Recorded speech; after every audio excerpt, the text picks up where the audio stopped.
ಆತ್ಮೀಯ ಶಿಕ್ಷಕ ಆಕಾಂಕ್ಷಿಗಳೇ, ಕರ್ನಾಟಕ ಟೀಚರ್ಸ್ ರಿಕ್ರೂಟ್ಮೆಂಟ್ ಇದರಲ್ಲಿ PSTR, GPSTR ಮತ್ತು HSTR ಎಜುಕೇಷನ್ ಕ್ವಾಲಿಫಿಕೇಷನ್. ಓಕೆ, ಅದರ ಜೊತೆಗೆ ಮಿನಿಮಮ್ ಎಜುಕೇಷನ್ ಏನಿರಬೇಕಾಗುತ್ತೆ, ಟೀಚರ್ ಕ್ವಾಲಿಫಿಕೇಷನ್ ಮತ್ತು ಏಜ್ ಲಿಮಿಟ್ ಡೀಟೇಲ್ಡ್ ಇನ್ಫಾರ್ಮೇಷನ್ ಇದೆ.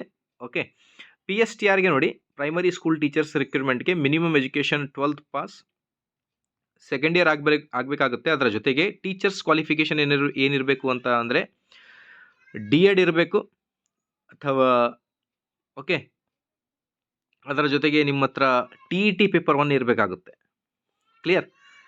Age limit 18 to 40 to 42 years ಅಂತಿದೆ. ಎಕ್ಸಾಕ್ಟ್ಲಿ ನೋಟಿಫಿಕೇಶನ್ ಬಂದ ಮೇಲೆ ಗೊತ್ತಾಗುತ್ತೆ. ಬಟ್ ಇದು ಒಂದು ಸಿಂಪಲ್ ಒಂದು ಇನ್ಫಾರ್ಮೇಷನ್ ಇದೆ ನಿಮಗೆ. GPSTRಗೆ ನಿಮಗೆ PUC ಪ್ಲಸ್ ಗ್ರ್ಯಾಜುಯೇಟ್, ಅದರ ಜೊತೆಗೆ B.Ed ಇರಬೇಕಾಗುತ್ತೆ. TET ಪೇಪರ್ 2 ಕ್ವಾಲಿಫೈಡ್ ಆಗಿರಬೇಕಾಗುತ್ತೆ. ಓಕೆ, PSTR ಮತ್ತು GPSTRಗೆ TET paper 1 for PSTR, TET paper 2 for GPSTR.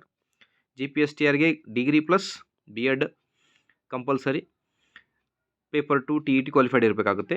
Age ನೋಡಿ 21 to 42 ಇಯರ್ಸ್ ಅಂತ ಇದೆ. HSTRಗೆ ಬ್ಯಾಚುಲರ್ ಡಿಗ್ರಿ, ಅದರ ಜೊತೆಗೆ B.Ed ಪ್ಲಸ್ ಸಬ್ಜೆಕ್ಟಿವ್ ಡಿಗ್ರಿ. ಈಗಿರುವ ಪ್ರೆಸೆಂಟ್ C&R ರೂಲ್ಸ್ ಪ್ರಕಾರ degree plus B.Ed in subject degree ಇದ್ದರೆ you are eligible. 18 to 40 years ಇದು ಕೂಡ ಏಜ್ ರಿಲ್ಯಾಕ್ಸೇಷನ್ ಈ ಥರ ಇದೆ.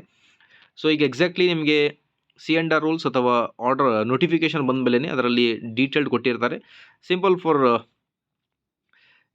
ಏನು ಕ್ವಾಲಿಫಿಕೇಷನ್ ಇರಬೇಕು ಅನ್ನೋದ್ರ ಬಗ್ಗೆ ಒಂದು ಮಾಹಿತಿ ಇದೆ. ವಿಡಿಯೋ ಇಷ್ಟದಲ್ಲಿ like, share and subscribe. Thank you.